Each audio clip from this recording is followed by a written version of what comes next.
Hi guys, so today I'm going to try something different where I have no video, just me talking into the microphone. We'll see how everybody likes that. If you prefer to see me talking, then leave a comment. I'm just trying out new things to see what works for everybody. So today we're going to be talking about picking up your new puppy or rescue, depending on what you've chosen. So you want to make it a nice, comfortable, relaxed trip home. So let's just make sure that you are prepared. Ideally, you would like to have a carrier just so that your puppy has somewhere or your rescue has somewhere safe. They feel like they're enclosed and it is their space. Often a new adopted dog won't be happy with being held and being right in your space and in your face when they don't trust you yet. Puppies are more receptive, but your rescue dogs might have a problem with that. So it's just easier and more calming for the dog if you put them in a pet carrier. Inside the carrier, you probably want to have a pee pad. Often dogs will pee when they're nervous and make a bit of a mess. So a nice absorbable pee pad to go inside there, along with a towel or a blanket. And you also, if you're fetching your animal from a further distance away, you would want to take some water or food for the longer trips. So having them in a quiet environment would help them settle a bit easier. You do want to make sure it's big enough for the animal to be able to turn around, and if they do mess, it can be in one little corner, and then they're not lying in their own urine. And you want it to be breathable, so you want to have airflow through there, through the carrier. So make sure that it's nice and vented. If you are on a long trip, you will want to make regular stops. Make sure you have a harness and a lead. Collars can slip off of the head, so just a collar around the neck isn't ideal. So a nice little body harness which you can put on even before getting into the car.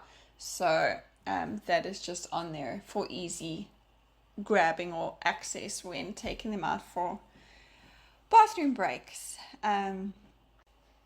Once you get home, it's very exciting, and the first week is exciting for everybody in the family.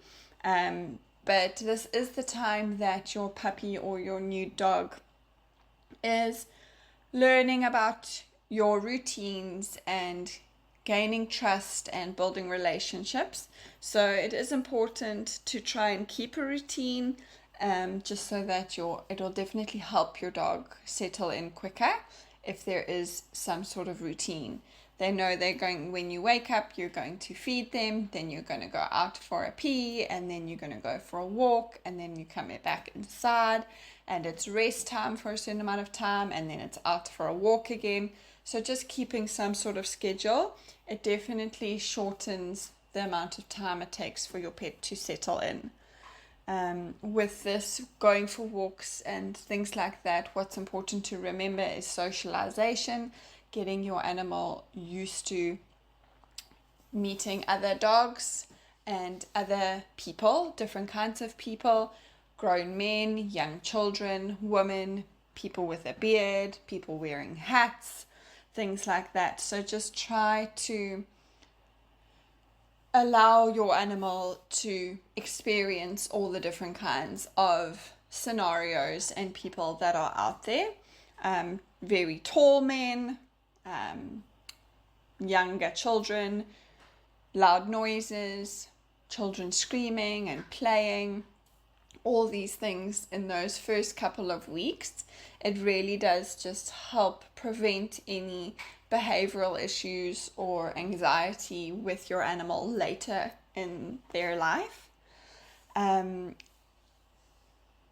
introducing if it's a puppy or a younger dog and you're not sure of their vaccination status, it is a good idea to socialize your puppy and dog with animals that you know are vaccinated, and it's better to carry them to a certain park or a place and then putting them down and then watching that they're socializing with the correct animals and then picking them up and carrying them back to the car, instead of exposing them to all the different smells and pathogens that might be on the sidewalks and on every single bush and tree.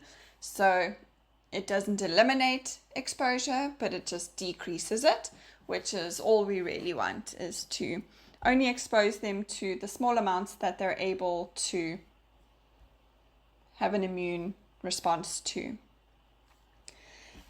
Also in this stage, if you're wanting your animal to be okay with cats, it's a good time to introduce them to cats. Or if your dog is going to be on a farm with different animals, chickens, pigs, bunnies, it's the earlier you can introduce them to these animals, the better.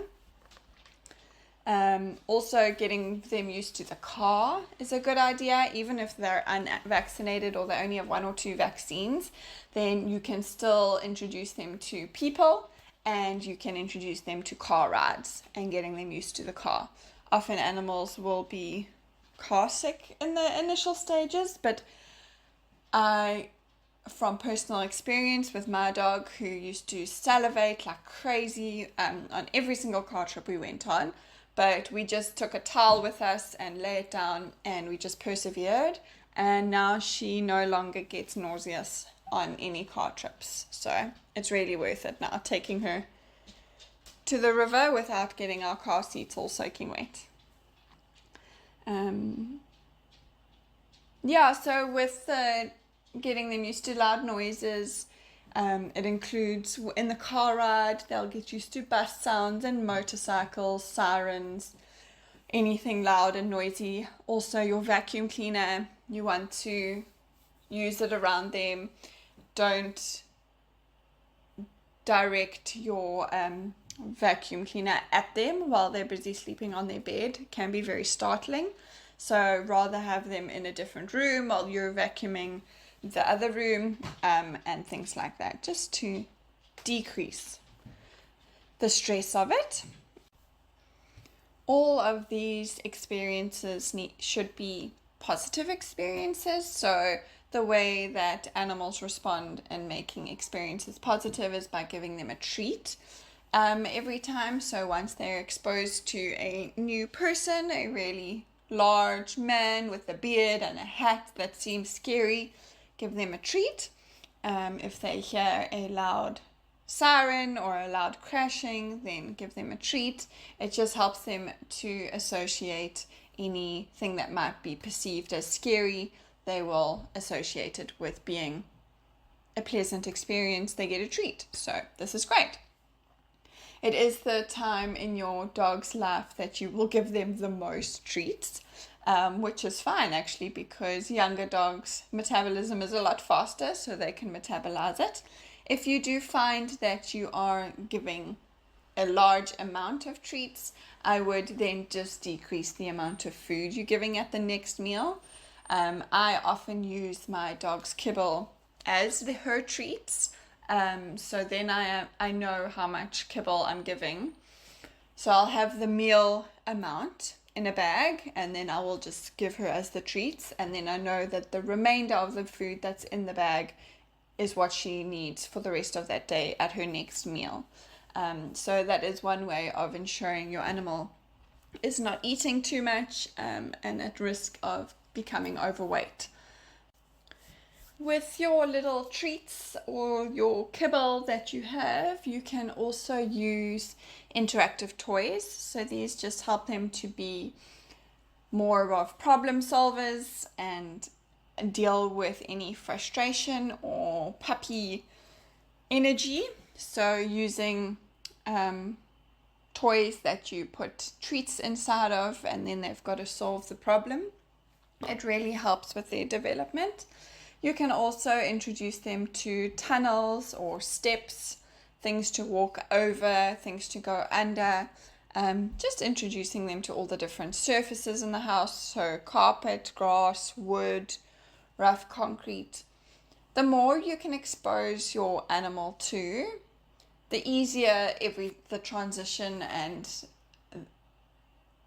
adapting to life as we know it will be. So you just want them to experience things instead of situations being new and sprung on them, which creates anxiety and possibly a behavioral response that isn't what we're looking for. We also want our animals not to have anxiety so that we're able to leave them at home when we go out. We don't want them to have separation anxiety.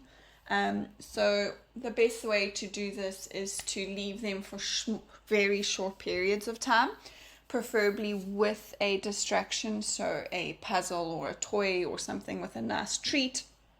And you can slowly increase the amount of time that you leave them for, and it won't be such a stressful event every time you go out the door because you've left them a nice treat and a puzzle that keeps them busy. And then once they're done with it, they realize that you're gone, but they've still got maybe some more treats, or you're back in that time. And as the time increases, they will get used to it and you won't have a separation anxiety problem. You could also give them their dinner or their breakfast and then go out for a little bit of a longer period. Animals are a lot calmer if they have a full tummy. If they're hungry and you leave, they're not sure. They actually think you're never coming back, so then they feel like they're never going to be full again. So just leaving them with a full tummy and some fresh water definitely helps them feel safer in their environment and their space. A good way of also creating a safe space is to crate train them. So they have their own square of an area that they know is theirs, and they know that you or no other family members are going to go into that space. So it's their safe space, and it's got a nice comfy blanket, often a favorite toy. So you can also try and crate train them, so leaving them for very short periods of time in the crate when you're out of sight, and then coming back and giving them a treat, tell them they did a good job, everything's fine, and then also slowly increase the time that they're in the crate. Okay, so you've brought your puppy home in a nice, safe environment. You've kept them at home in a nice, safe environment. You've taken them out to socialize, keeping a nice, safe environment. And your puppy or rescue dog will very quickly feel relaxed and comfortable in your presence and realize that whenever they're with you or at home, they're safe. And there's nothing to worry about, and hopefully this eliminates any stress or separation anxiety with you and your pet. Thank you for listening, and listen up for my next podcast, which will be more on choosing the correct dog for you.